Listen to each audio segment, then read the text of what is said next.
मित्रांनो, आज सकाळी व्यायामासाठी बाहेर पडलो होतो.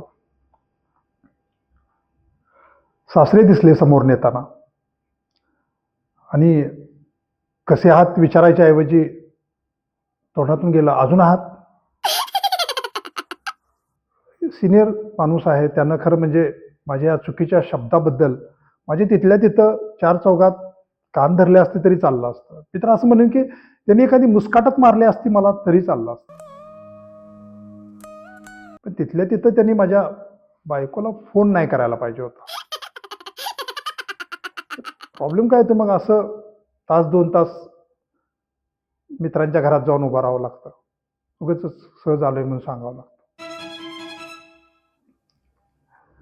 बायको 10-10:30 ऑफिसला जाईल आणि मग मी जाईन घरी.